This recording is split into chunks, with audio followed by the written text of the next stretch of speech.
الرياض. الآن نشاهد الرئيس الأمريكي باراك أوباما مصحوبا بعقيلته ميشيل أوباما ينزلان من الطائرة الرئاسية الأمريكية، وفي استقبالهما الملك سلمان بن عبد العزيز.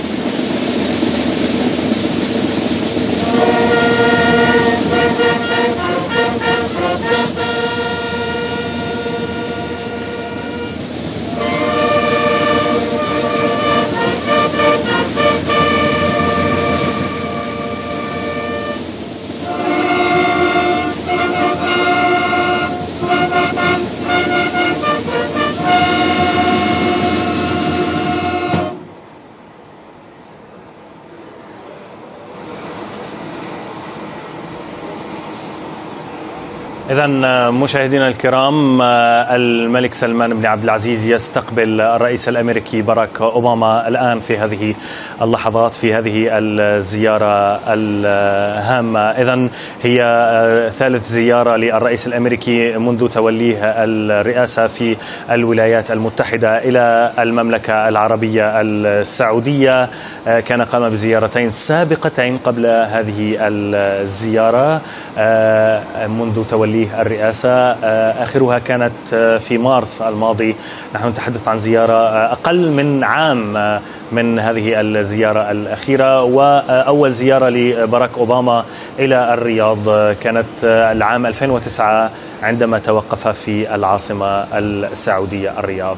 إذن وفد مهم جدا يصحب الرئيس الأمريكي باراك أوباما في هذه الزيارة إلى المملكة العربية السعودية. نحن نتحدث عن أكثر من 30 عضوا من مجلسي الشيوخ والنواب الأمريكيين من الحزبين الديمقراطي والجمهوري.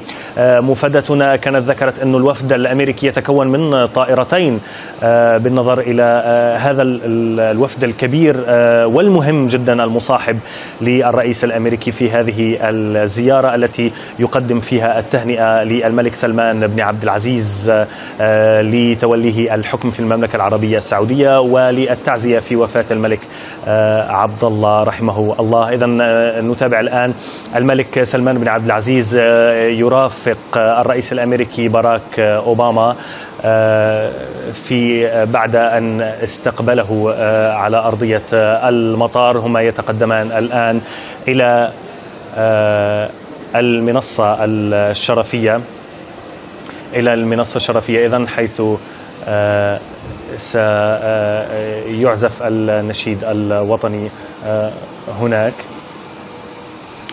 إذن مشاهدينا، هي زيارة هامة وثالث زيارة للرئيس الأمريكي باراك أوباما إلى الرياض، تعكس حجم ومتانة هذه العلاقة بين الولايات المتحدة والمملكة العربية السعودية.